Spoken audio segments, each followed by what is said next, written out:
Sean bienvenidos mis hermanos. En esta mañana vamos a compartir el capítulo 1 de la carta a Pedro y el versículo 13 al 16. Primera de Pedro, capítulo 1, versículos 13 al 16.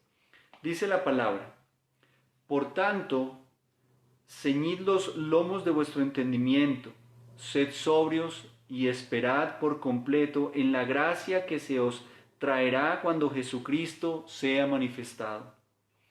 Como hijos obedientes, no os conforméis a los deseos que antes teníais estando en vuestra ignorancia, sino como aquel que os llamó es santo, sed también vosotros santos en toda vuestra manera de vivir. Porque escrito está: sed santos, porque yo soy santo. La semana pasada tuvimos la oportunidad de ver cómo debemos prepararnos para la eternidad, para la gloria. Pero cómo podemos disfrutar también actualmente de esa gloria. A veces estamos pensando que simplemente vamos a disfrutar de la gloria venidera, es decir, solamente en el futuro, pero hoy en día también podemos disfrutar perfectamente de la gloria que se nos ha prometido. Manteniendo ese hilo conductor, Pedro sigue exhortándonos y nos enseña que la mejor manera de disfrutar esa esperanza viva que tenemos es a través de nuestro comportamiento en el hoy en día.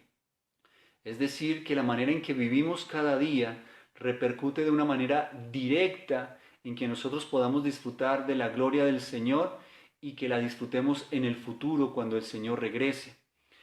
Por eso nos está haciendo un llamamiento a la santidad. Por esa razón he titulado la enseñanza en este día: Asignados a la santidad. Al hablar de prepararnos para disfrutar de la eternidad, tenemos que tener claro que es necesario vivir en santidad. Las dos cosas siempre van juntas. El significado de la raíz para la palabra santo es básicamente diferente. No significa ser diferente de una manera estrafalaria.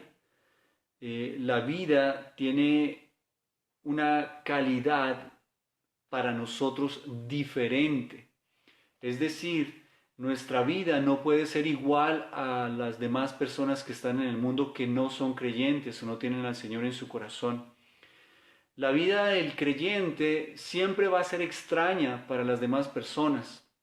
¿Por qué? Porque justamente no tienen entendimiento de la santidad y del Señor Jesucristo. No es fácil, hermanos, vivir en santidad en el mundo, ya que el sistema de valores, Satanás, todo el tiempo nos están obligando o animándonos a conformarnos al mundo. Para nosotros la tarea sería imposible, pero gracias al sacrificio de Cristo, gracias a la obra del Espíritu Santo, nosotros tenemos las herramientas para poder vivir de una manera diferente a como el mundo vive. Hay algo que me llama la atención. En el mundo las personas quieren ser originales, quieren ser diferentes, pero a la final terminan imitando a alguien más o siguiendo a alguien más o tomando como ejemplo a alguien más para ser diferentes. Bueno, nosotros debemos ser diferentes y tenemos como ejemplo al Señor Jesucristo. Ese es nuestro modelo. Las personas en el mundo realmente deben ver que nosotros somos diferentes. Así que ahí hay una gran confrontación para nosotros. Si en el trabajo, si en el estudio, si en el barrio, si tus clientes, si tus vecinos, si tus amigos no ven nada diferente en ti, no ven nada extraño, de pronto es que nuestra vida no está reflejando realmente el carácter de Cristo. La santidad que nos ha sido asignada en ese contexto de santidad significa que somos apartados, que somos separados, que somos diferentes. Y ese es el indicador de nuestra verdadera conversión.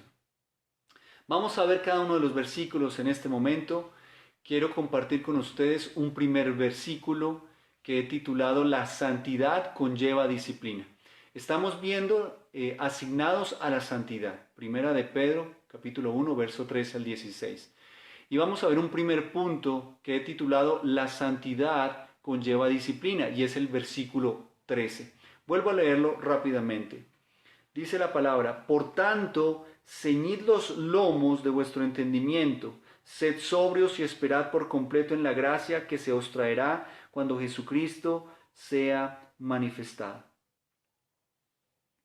Como tenemos una esperanza viva, hay un por tanto, es decir, que lo que hemos visto anteriormente es una condición para lo que debemos desarrollar hacia adelante.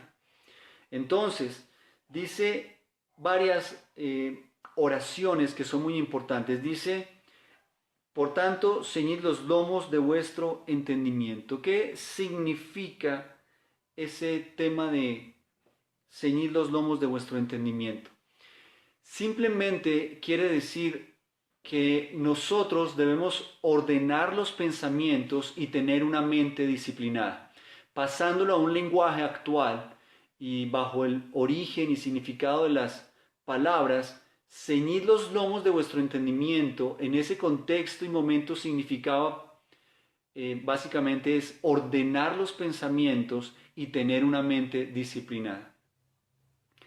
Este es un ejercicio complejo realmente para algunos de nosotros, que tenemos un montón de ideas en la cabeza, que todo el tiempo estamos pensando en algo, que tal vez nos distraemos fácilmente, que necesitamos un gran ejercicio de concentración. Pero bueno, en este tema, que es un tema espiritual, necesitamos obviamente del Espíritu Santo para lograrlo. Lo que nos está ilustrando es lo siguiente: cuando nosotros no tenemos a Cristo en nuestro corazón, hay un desorden mental. Ahí en la cabeza hay información de afuera, todo el mundo nos habla, leemos libros, noticias, filosofías, empezamos a coger de aquí y allá, y hay un reguero de libros, de noticias, de cosas en la cabeza.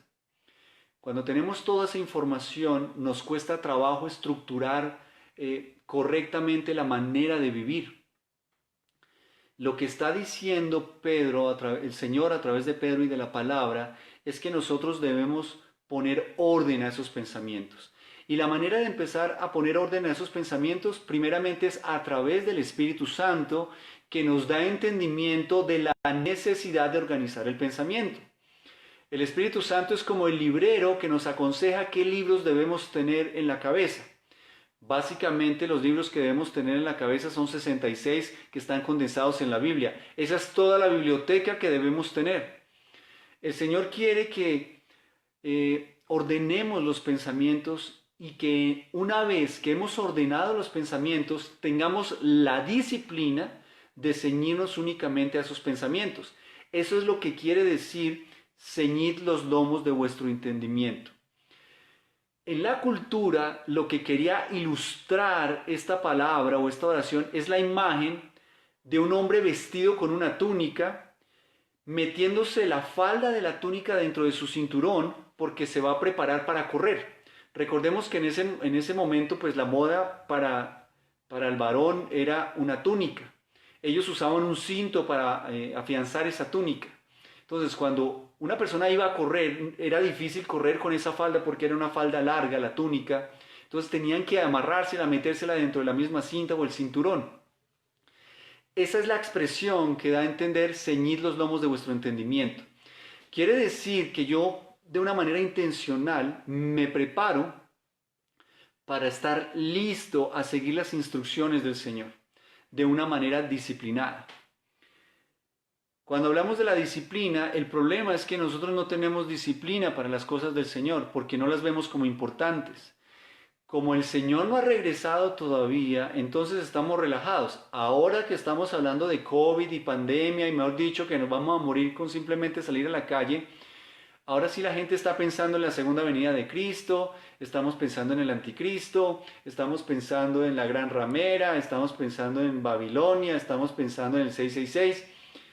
Hermanos, eso es una realidad que nos ha acompañado desde que Cristo regresó a la tierra. Ahí comenzaron los últimos tiempos y en cualquier momento el Señor va a regresar. ¿Qué significa esto? Que cuando yo ciño los lomos de mi entendimiento, es que yo ordeno mi pensamiento en el entendimiento de que el Señor va a regresar en cualquier momento y tengo que estar pilas. Para estar pilas, tengo que tener disciplina porque debo tener todo organizado.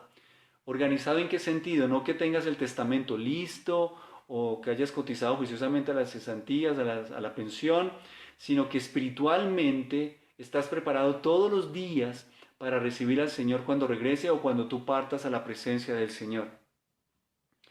Se trata de que centremos nuestro pensamiento en la venida de Cristo y estemos listos. Eso es lo que quiere decir ese versículo. Por tanto, ceñid los lomos de vuestro entendimiento.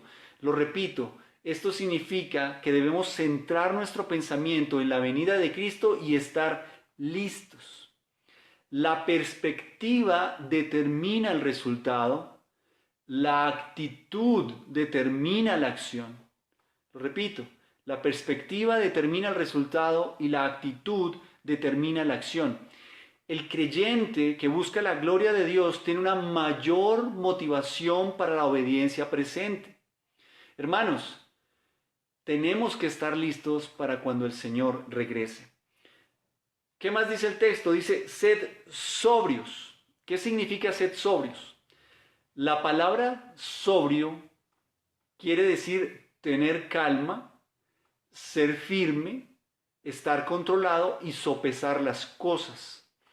Esto es muy importante porque nosotros no sopesamos las cosas. Normalmente lo que nos motiva a actuar son los deseos de nuestra carne. Cuando nosotros no tenemos al Señor en nuestro corazón, de alguna manera son nuestros deseos los que determinan lo que vamos a hacer. Entonces, si siento algo impulsivo, simplemente lo hago sin mirar consecuencias. Paso por encima de los demás, no amo al prójimo, simplemente pienso en mí, porque mi carne anhela la satisfacción propia. Cuando la palabra nos dice sed sobrios, es que sopesamos las cosas, haciendo relación también al entendimiento. Quiere decir que nosotros no actuamos simplemente por impulsos, sino que Dios nos capacita de la capacidad de evaluar, de revisar, de tomar decisiones de una manera coherente, con sabiduría. Cuando hablamos de la santidad, haciendo referencia a que la santidad conlleva disciplina, significa que yo debo tener la disciplina de revisar detenidamente todas mis decisiones. Yo sé que tenemos muchos momentos emocionales y cuando tenemos emociones se nos suelta la boca y ahí es cuando ofendemos a los demás, cuando tomamos malas decisiones, cuando nos metemos en cosas que no nos debemos meter y una vez metidos ahí pues ya es mucho más difícil salir. Lo que el Señor está diciendo con el tema de ser sobrios es, quiero que estés tranquilo, que tomes el control de tu pensamiento, de tu espíritu, de tus emociones, que sopeses las cosas y luego actúes. Nosotros tenemos al Espíritu Santo y la preciosa palabra del Señor que nos ayudan a desarrollar esa sobriedad que la palabra nos está llamando a tener. Continúa el texto diciendo, y esperad por completo en la gracia que se os traerá cuando Jesucristo sea manifestado. Entonces, ¿qué significa esperad por completo en la gracia? Literalmente significa o quiere decir fijen por completo su esperanza. Fijen por completo su esperanza. ¿Qué significa esto? Yo tengo que decidir hoy cuál va a ser mi esperanza, hermanos. En estos tiempos de COVID, el Señor nos ha enseñado perfectamente dónde debemos poner nuestra esperanza. Porque teníamos la esperanza en el arriendo, teníamos la esperanza en el salario, teníamos la esperanza en la empresa, teníamos la esperanza en el trabajo, teníamos la esperanza en el cuerpo, en la salud, en el intelecto, en la familia, en los amigos, en un montón de cosas que cambiaron, se detuvieron, se transformaron. Y hoy el Señor nos está enseñando que lo único que no cambia es su amor. Así que tienes que tomar hoy la decisión de a qué te vas a anclar, a qué te vas a afianzar. Hace tiempo lo vimos, que el ancla de nuestra esperanza es el Señor Jesucristo. Y cuando aquí está diciendo que esperad por completo en la gracia que se os traerá cuando Jesús sea manifestado, ese esperar por completo en la gracia es fija por completo tu esperanza.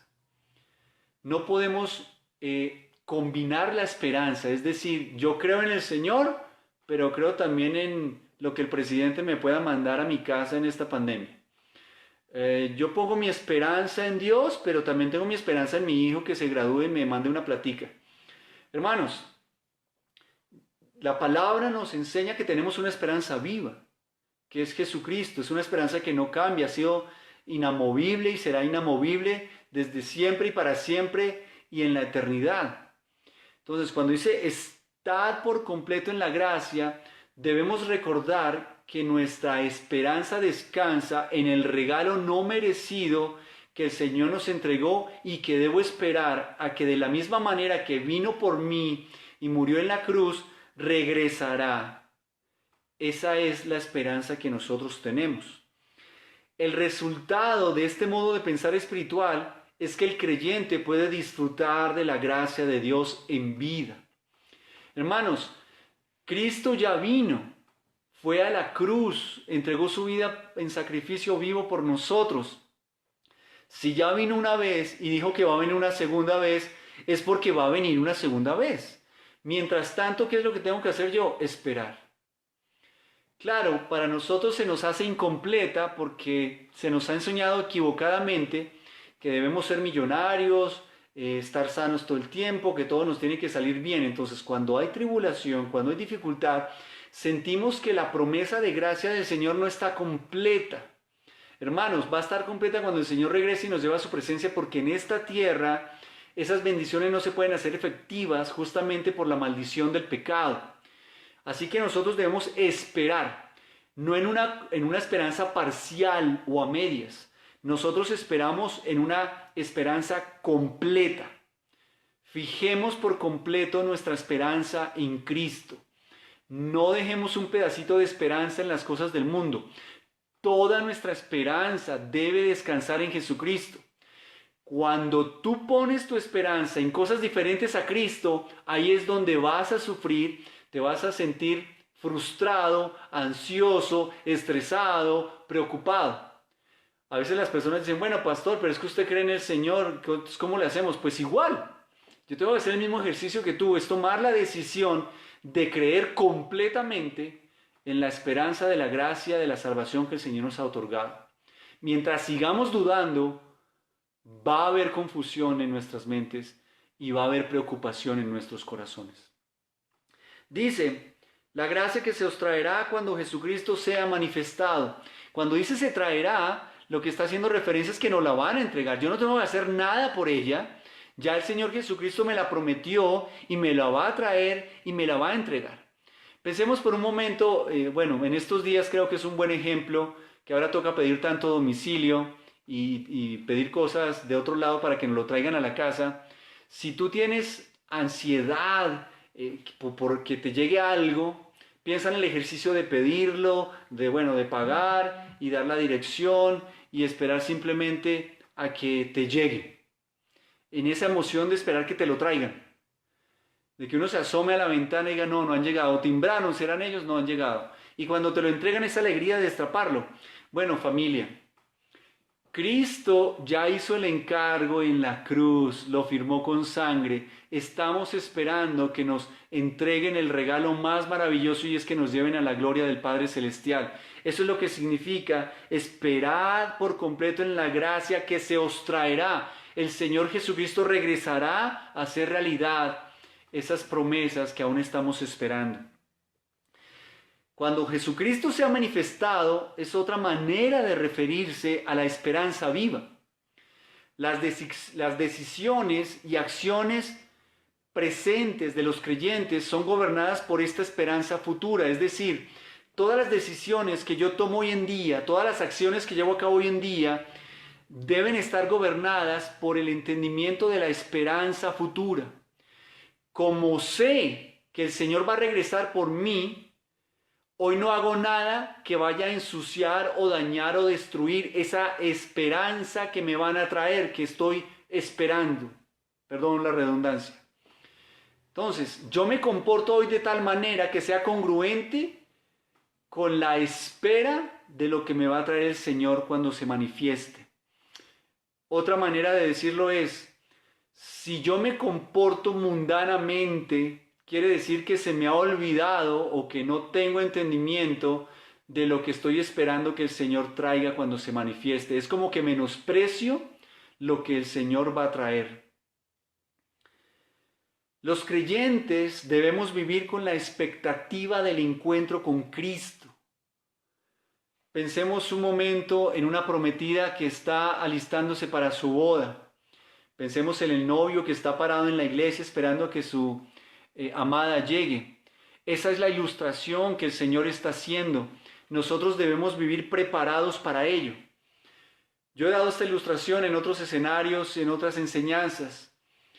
He tenido la oportunidad de celebrar matrimonios, muchos, varios, y generalmente la novia se demora en llegar porque se está preparando, se está poniendo hermosa, se está maquillando, usa un vestido hecho a su medida, un vestido hermoso, lleno de detalles, y es un vestido blanco, lo más blanco posible, largo, inmaculado, y ella está quieta en un salón que nadie la mire, nadie la toca porque tiene que mantenerse así, santa, pura, limpia, hermosa. Y luego ella sale y llama la atención de todo el mundo para ir a encontrarse con su amado. Nosotros somos esa esposa que está esperando al Señor. La pregunta es, cuando venga el Señor, ¿cómo va a encontrar a su esposa? Posiblemente nosotros como esposa vamos a llegar todos trajeados, todos despelucados, todos vueltos nada, simplemente porque no estamos esperando al Señor, no nos estamos preparando para cuando Él venga. De eso se trata la disciplina de la santidad. Yo tengo que tener la disciplina de mantenerme peinadito, bañado, perfumado, listo, vestido para cuando el Señor llegue. Y la santidad es la clave para agradar al Señor cuando Él regrese. La gracia fue cumplida en la cruz y será completada en la segunda venida de Cristo. Esperar el regreso de Cristo fortalece nuestra fe en los días difíciles. Vamos a ver un segundo punto que está en el versículo 14. Este versículo lo he titulado La santidad conlleva cambio. Estamos viendo que somos asignados a la santidad. Vimos un primer punto en el versículo 13 y es que la santidad conlleva disciplina. Ahora vamos a ver un segundo punto en el versículo 14 y es que la santidad conlleva cambio.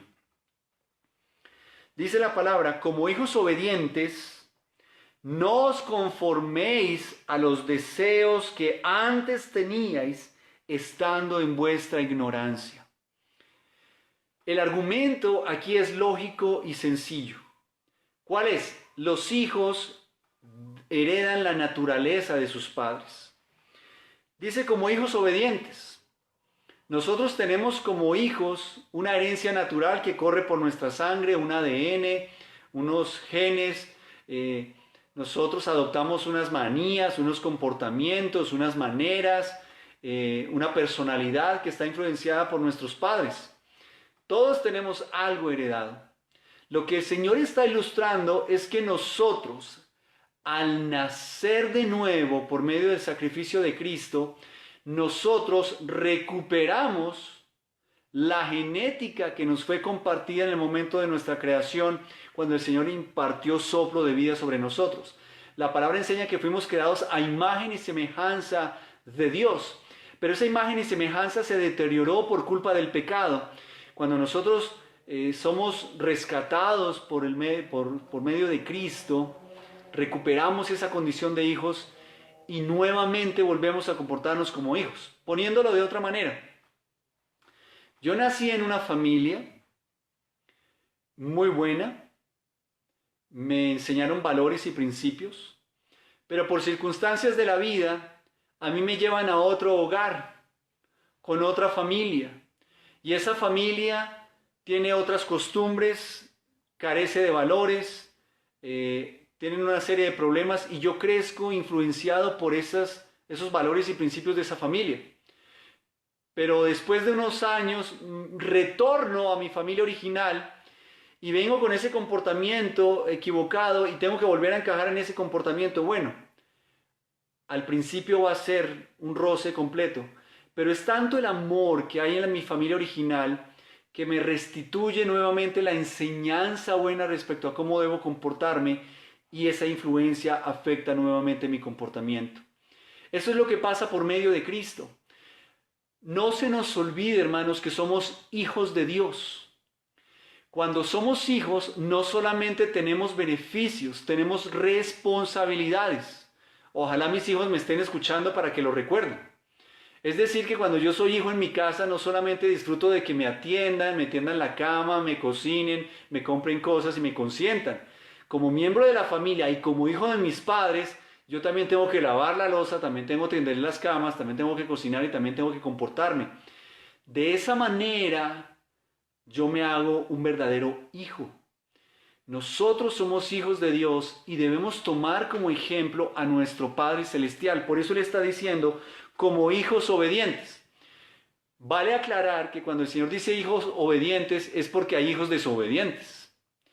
Desobediente significa sin obediencia, es decir, que no obedece. El que obedece es aquel que acepta la instrucción y la ejecuta. Un hijo desobediente no acepta la instrucción y no ejecuta la instrucción. La pregunta es, ¿tú eres obediente o eres desobediente? El Señor está diciendo, si eres desobediente, vuélvete obediente. Así que hoy es el momento. La santidad tiene que ver con cambio, hermanos. No podemos seguirnos comportando de la misma manera a como éramos antes de recibir al Señor. Ojo, estamos en un proceso. Hay cosas que nos cuestan más trabajo, vamos a caer, seguimos pecando, seguimos fallando. Pero el asunto es cuando nuestra vida realmente no tiene cambio de ninguna manera. Cuando simplemente hay remordimiento y seguimos haciendo lo mismo y nos siguen exhortando y nos siguen disciplinando y nos siguen castigando y no hay ningún cambio en nosotros. Ahí son los hijos de desobediencia. Es decir, los hijos que ya tienen condenación eterna. Dios quiere recordarte en este día que tú debes ser un hijo obediente. ¿Pero por qué debes ser un hijo obediente? Simplemente porque eres hijo del Santo y porque en gratitud honras a tu Padre. Como hijos de Dios estamos llamados a vivir como Cristo lo hizo. Cristo es nuestro referente porque Cristo es nuestro hermano mayor. Cuando hablamos de las familias, tal vez no hay muy buenas relaciones entre los hermanos y no, yo quiero ser como mi hermano. En este caso sí, nuestro hermano mayor, nuestro amado Jesucristo, Él es nuestro modelo. Así que, ¿cómo debemos aprender a hacer las cosas? Recurriendo a Cristo, a su ejemplo. Él es el hijo obediente por excelencia, el hijo obediente perfecto, y nosotros tenemos que tenerlo a Él como referente. Debemos revelar nuestra naturaleza divina, es lo que está diciendo el texto. Cuando dice, como hijos obedientes, lo que está diciendo es, vuelve a tu naturaleza divina. En el Edén fuimos creados con esa naturaleza, la naturaleza divina de obedecer al Padre Celestial. Segunda de Pedro 1:4 dice, lo repito, segunda de Pedro 1:4, por medio de las cuales nos ha dado preciosas y grandísimas promesas, para que por ellas llegaseis a ser participantes de la naturaleza divina, habiendo huido de la corrupción que hay en el mundo a causa de la concupiscencia. Nosotros, ahora por medio de Cristo, somos participantes de la naturaleza divina. ¿Eso qué significa? Tenemos la capacidad de ser hijos obedientes. El texto continúa diciendo, un hijo obediente no se conforma a los deseos que tenían antes, estando en ignorancia. Cuando hablamos de no conformarnos, esa palabra conformarse se traduce literalmente como imitar. Es decir, que cuando yo me conformo a algo, estoy imitando a algo. Por eso es natural que cuando una persona se pone una camiseta de su futbolista favorito y se va a ir a jugar fútbol, él lo que quiere es tratar de imitar a su futbolista favorito poniéndose esa camiseta. La gente usa moda porque quiere imitar a su artista favorito. Las mujeres compran cierto maquillaje porque vieron en el comercial que una mujer se va a ver de cierta manera y quieren imitarla. Lo que está diciendo la palabra es no imites a nadie, solamente a Cristo. esa palabra no os conforméis, es interesante verla en nuestra realidad, porque hoy en día la gente quiere ser original, pero terminan imitando a otros. Romanos 12:2 dice, no os conforméis a este siglo, sino transformaos por medio de la renovación de vuestro entendimiento, para que comprobéis cuál sea la buena voluntad de Dios, agradable y perfecta. Entonces, aquí en Romanos está diciéndonos lo mismo, no nos podemos conformar al mundo, nosotros debemos cambiar. Dios quiere que seamos santos y la santidad conlleva cambio. Nosotros veníamos imitando al mundo, aceptando al mundo, viviendo como el mundo, pero una vez que recibimos al Señor debemos conformarnos a la imagen de Cristo, es decir, debe haber un cambio del ejemplo que yo voy a imitar, debe haber un cambio de la persona que me inspira. En este caso ya no es el mundo, sino que es Cristo. Por eso lo repite y hace énfasis en eso. No os conforméis a los deseos que antes teníais estando en vuestra ignorancia. Miren que dice a vuestros deseos que antes teníais. Lo que la palabra nos hace referencia es que teníamos una vida pasada y la está comparando con una vida nueva. Cuando yo recibo a Cristo, mi vida cambia. Hay un antes y hay un después. Como lo dice hoy la historia, antes de Cristo y después de Cristo. Tú debes tener una fecha en tu vida de antes de Cristo y después de Cristo. El día de tu verdadera conversión lo debes tener como presente, o por lo menos un momento de tu vida cuando tú tienes claro que recibiste al Señor y ahí partió todo. Antes de Cristo, después de Cristo. Antes era desobediente, ahora soy obediente. Antes imitaba las cosas del mundo, ahora imito a Cristo. Ha habido cambios y cambios y cambios para llegar a la santidad. Cuando vemos la vida del Señor, el Señor Jesucristo siempre fue igual. Él no tuvo un antes y tuvo un después. Esa es la manera que deberíamos vivir, pero desafortunadamente a causa del pecado nosotros generalmente tenemos un antes y un después. Por eso la Biblia nos dice que instruyamos al niño en su camino para que ese cambio se dé lo más pronto posible y se afiance en ese cambio. Para los que reciben al Señor un poco más tarde se hace un poco más difícil esos cambios. Es bueno realizar los cambios de la manera más rápida y continua. Dice, estando en vuestra ignorancia, la causa de todo esto es la ignorancia que conduce a la indulgencia. Cuando yo soy ignorante de las cosas, soy indulgente ante las cosas. Los no creyentes carecen de inteligencia espiritual y esto es lo que genera o hace que se entreguen a todo tipo de placer, a todo tipo de indulgencia carnal y mundana. ¿Por qué no nos gusta leer la palabra? Porque la palabra es la que nos enseña y nos da entendimiento. Cuando nosotros leemos la Biblia nos va dando información y nos va sacando de la ignorancia en la cual el mundo nos mantiene. Hemos visto videos y cosas hoy en día por el tema de las conspiraciones, que pueden ser ciertas o no, pero quiero que tomemos ese ejemplo como una ilustración.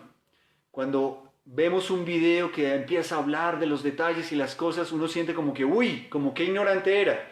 Hermanos, el mundo está lleno de conspiraciones porque Satanás empezó con una conspiración en el trono celestial, bajó a la tierra y siguió con otra conspiración y va a seguir conspirando todo el tiempo. Él quiere tenernos engañados, envueltos en la ignorancia, haciéndonos creer que somos sabios y que tenemos entendimiento. Lo que nos está diciendo la palabra es que yo antes era desobediente, antes imitaba al mundo, antes me dejaba manejar por los deseos porque era ignorante. La palabra ignorancia viene del griego agnoia, sin H, agnoia, que significa carencia de conocimiento. La palabra nos enseña que la verdad nos hará libres, haciendo referencia al que el conocimiento de Dios entregado a nosotros por medio de su palabra es lo que nos va a permitir vivir de la manera que debemos vivir. puesto que nacimos con naturaleza pecaminosa, era natural vivir de esa manera antes. Por eso éramos hijos de desobediencia. Ahora que hemos nacido de nuevo, nuestra vida es transformada por la obra del Espíritu Santo, la obra redentora de Cristo y la revelación de la palabra. Son tres cosas, las repito. Cuando nacemos de nuevo, nuestra vida es transformada por la obra del Espíritu Santo, la obra redentora de Cristo y la revelación de la palabra.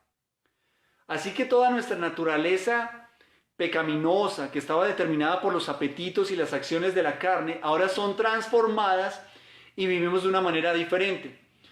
Lo voy a decir de otra manera, de pronto suena grosero. Nosotros éramos unos ignorantes, ahora ya no lo somos, porque la palabra de Dios ha sido revelada a nosotros. Así que compórtate como un no ignorante. Cuando nosotros no vivimos en santidad, lo que está revelando es que somos ignorantes. Esa es la realidad. Cuando pecamos y nos metemos en cosas que no deberíamos meternos, lo que está revelando es que somos unos completos ignorantes. Dios quiere que no vivamos de esa manera, así que cambiemos la ignorancia por el conocimiento. Y el conocimiento de la palabra nos lleva a la santidad. Hermanos, cuando hablamos de la naturaleza pecaminosa, que es la que determina los apetitos y las acciones, es importante que entendamos que esa naturaleza está en nosotros y nosotros no somos conscientes de esa naturaleza. Es como el ejemplo de los perros y los gatos. Cuando una persona va a escoger una mascota, dependiendo de la naturaleza del perro o del gato, escoge su mascota. El perro es amigable, el perro está pendiente, recibe órdenes, entonces nos gusta esa naturaleza del perro, pero el que le gusta una mascota que es independiente, que no hace caso y que por ahí a veces se deja consentir, escogen los gatos. Cuando hablamos de ese tipo de naturaleza, nosotros tenemos una naturaleza con la que nacemos, que es pecaminosa. Únicamente por medio de Cristo, nosotros cambiamos esa naturaleza a una naturaleza nueva. Ahí es donde está el escenario de la santidad que conlleva el cambio. Nosotros debemos ser transformados para alcanzar la santidad y eso requiere no solo disciplina, sino de cambios. Miremos el versículo 15. Dice la palabra, sino como aquel que os llamó es santo, sed también vosotros santos en toda vuestra manera de vivir. Esa palabra sino está generando un cambio, ¿sí? En lugar de ser de cierta manera, debemos vivir de cierta manera. El versículo 15 lo he titulado, la santidad conlleva compromiso. Hemos visto que la santidad conlleva disciplina, que la santidad conlleva cambio y que la santidad conlleva compromiso. Versículo 15. Dice,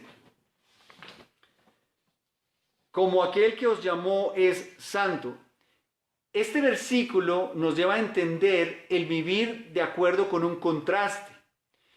En lugar de vivir dominados por los deseos, de vivir como ignorantes, debemos tomar ejemplo de quien es santo, que es Cristo. El ejemplo, nuestro referente es el Señor Jesucristo. Dice, como aquel que os llamó es santo. La palabra santo significa apartado, separado, diferente. Nosotros debemos vivir como si estuviéramos totalmente dedicados a Dios y separados del pecado de este mundo. La santidad es una parte fundamental de la naturaleza de Dios y de la suma de todos sus atributos. Dios es santo, Dios no puede pecar, Dios no puede ser manchado ni tocado por nada inmundo. Dios es perfecto en su pureza moral y Él dice en su palabra, yo soy así, ustedes son mis hijos, así que deben ser como yo soy. En Primera de Juan 1.5 dice, Primera de Juan 1.5, este es el mensaje que hemos oído de Él y os anunciamos, Dios es luz y no hay ningunas tinieblas en Él. Así que en el ejercicio de pensar en la santidad, debemos comprometernos en mantenernos limpios. Ahora con todo este tema del virus creo que es fácil entender el tema de estar limpios. Nos lavamos las manos, nos echamos el gel, nos tapamos con tapabocas, la ropa la metemos pues casi a un incinerador cuando llegamos a la casa, justamente porque queremos mantenernos limpios. Hermanos, el tema del COVID se transmite por contacto y con ese contacto pues lo llevamos a la carita, lo llevamos a otros lugares. La santidad tiene que ver con eso. Yo tengo que tener el compromiso de mantenerme limpio. El problema es que nosotros nos andamos metiendo y teniendo contacto con cosas que nos contagian y eso genera que no haya santidad en nosotros. Pero debe haber un compromiso personal de mantenerme en santidad. De nada sirve que mi mamá me diga mantente en santidad o que mis papás me digan mantente en sanidad en santidad si yo no lo quiero. Yo debo tener entendimiento de que debo mantenerme limpio. Y el Señor me está animando a recordar, como Dios se mantiene limpio, si me voy a relacionar con Él, tú debes estar limpio. Entonces vuelvo al ejemplo del COVID hoy en día. Mi familia está limpiecita en la casa, yo salgo y cuando regreso me esterilizo completamente. ¿Por qué? Por amor a mi familia de mantenerla protegida y cuidada. Pero Dios es santo y yo voy y me ensucio las manos, me ensucio el corazón, me ensucio la mente, me ensucio el cuerpo y vengo a besuquearme con el Señor, a abrazar a mi Padre Celestial, a sentarme en su regazo, a que me lea su preciosa palabra al oído, todo sucio. Es un compromiso mío. Dios es santo y Él se mantiene santo porque Él es Dios y Él no puede pecar. Yo tengo que comprometerme en ser como mi Padre es. Pero yo soy responsable de eso. Por eso dice, sino como aquel que os llamó es santo, dice, sed vosotros santos. Cualquier santidad que tengamos en carácter y conducta se deriva del Señor. Básicamente, ser santificados quiere decir ser apartados para el uso y servicio exclusivos de Dios. Esto incluye separación de todo lo impuro y completa devoción a Dios. Yo debo apartarme de todo lo que me contamine para presentarme delante del Señor, pero eso es mi compromiso. Cuando dice toda vuestra manera de vivir, pues es un absoluto. Yo debo mantenerme santo en todas las áreas de mi vida. Hermano, yo sé que todos luchamos con eso. Nos encanta juzgar a los demás. Mire, en esta área fallaste, en esta área fallaste, en esta área fallaste. No, el tema del compromiso es algo personal. Concéntrate en tu santidad. Y lo repito otra vez, concéntrate en tu santidad. Deja de estar exigiéndole santidad a los demás. Cuando estemos delante del Señor, cada uno rendirá cuentas por sí solo. Ojo, lo aclaro, no estoy diciendo que no le ayudemos a los demás a ser santos, que no motivemos a los demás a que sean santos, que no exhortemos a los demás que sean santos. Son cosas que debemos hacer. Pero nosotros no somos los jueces de la santidad para los demás, somos jueces de santidad para nosotros mismos. Mi compromiso con el Señor es exigirme a mí mismo santidad en todas las áreas de mi vida. Podemos ayudarnos con otras personas, sí, pero personas maduras que nos ayuden a rendir cuentas en las áreas en las cuales somos débiles. Cuando dice toda vuestra manera de vivir, no excluye absolutamente nada. Quiere decir que yo no puedo tener un 98.8 de santidad, o un 50 de santidad, o 99.9 de santidad. Tengo que ser un 100% santo. Todo lo que hagamos refleja el carácter de Cristo, o reflejará el carácter de Cristo. Para el creyente no existe lo sagrado y lo secular. Toda nuestra vida es santa. Vuelvo a aclararlo. Nosotros hablamos de que cuando trabajaba secularmente o cuando vivía secularmente, ese era el antes y después. Pero hoy como cristiano, yo no puedo tener una vida secular y una vida santa. Yo tengo que ser santo en el trabajo, en la empresa, en la compañía, en la casa, en la calle, en el Transmilenio, en todo lugar. Yo no puedo dejar pequeñas áreas de secularidad. Todas deben ser santas. Toda la vida es santa. Incluso el comer es una actividad diaria y permanente de santidad y alabanza. Y quiero ilustrarlo de esta manera. Primera de Corintios 10:31. Primera de Corintios 10:31 dice: si pues coméis o bebéis o hacéis otra cosa, hacedlo todo para la gloria de Dios. Miren que la palabra está diciendo en un ejemplo de algo que hacemos cotidiano. También es para la gloria de Dios. Y lo uso como ilustración en el entendimiento de que toda vuestra manera de vivir debe ser santa. Es que cuando usted come, también debe santificar ese momento. Cuando se acuesta, debe santificar ese momento. Cuando lava el carro, santifique ese momento. Haciendo ilustración de que todo es una oportunidad para glorificar al Señor. Si vas a manejar, maneja en santidad. Si vas a subirte al Transmilenio, compórtate como un hombre santo. Si vas al colegio, que haya santidad. Lo que hagas en el celular, que esté acompañado de santidad. Ese es nuestro gran ejercicio. Pero tenemos que comprometernos con Dios para lograr eso. Y el Espíritu Santo está disponible para nosotros. Si algo, hermanos, no puede ser hecho para la gloria de Dios, podemos estar seguros de que no es la voluntad de Dios. Lo quiero repetir. Si algo no puede ser hecho para la gloria de Dios, podemos estar seguros de que no es la voluntad de Dios. Finalmente, el versículo 16 lo he titulado La santidad es una obligación. La santidad es una obligación. La santidad conlleva disciplina, la santidad conlleva cambio, la santidad conlleva compromiso y la santidad conlleva una obligación.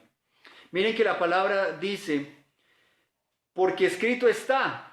Entonces ahí hay que parar. La mayor expresión de autoridad para nosotros es la palabra. Por eso el énfasis de Pedro, escrito está. Si está escrito en la Biblia, hay que hacerle, hermano. Esto no está escrito en un libro cualquiera, ni en un pedazo de servilleta, ni en un papel, ni en un muro, ni en un grafiti, ni en una cueva por allá. La palabra de Dios, inspirada por el Espíritu Santo, entregada a nosotros, cuidada y preservada por generaciones, por siglos, que nos enseña y nos alimenta, dice el Señor, escrito está. Así que cuando dice escrito está, es una obligación lo que dice ahí. ¿Y qué dice? Escrito está, sed santos porque yo soy santo. Jesús usó la palabra para vencer la tentación y derrotar a Satanás. Nosotros podemos hacer lo mismo. Así que para ser santos necesitamos la palabra de Dios por obligación. Cuando enfrentamos la tentación, saquemos la palabra, así como lo hizo el Señor Jesucristo. Pero la palabra no solo es un arma para la batalla, la palabra también es luz para guiarnos en un mundo oscuro y caído. Hermanos, yo sé que ahorita de pronto usamos la palabra porque hay miedo y coronavirus y conspiraciones y bueno, la palabra ahí sí está. Pero la palabra la tenemos que usar para todo. Para ir a la casa, para ir al colegio, para ir al trabajo, para presentarme una entrevista, para tomar decisión de con quién me cuadro, con quién me caso. La palabra es la instrucción, ahí está. Yo no puedo pretender ser santo si no tengo como herramienta la palabra del Señor. Es imposible. Así que si tú no haces tu devocional, si tú no lees la palabra, si tú no te congregas para que te enseñen la palabra, si tú no te disipulas, es imposible ser santo. La santidad no es simplemente que viene el Espíritu Santo y brum, ya.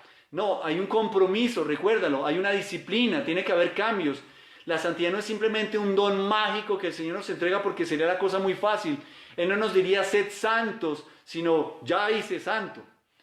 Así que en ese ejercicio de sed santos porque yo soy santo, tengo que entender que la palabra es la base fundamental para que yo conozca la santidad de Dios y pueda aplicarla a mi vida. Solo a través de la palabra de Dios puedo conocer al Dios santo, a los atributos de Dios y de esa manera aplicarlos a mi propia realidad. La Biblia se refiere a sí misma como agua que nos limpia.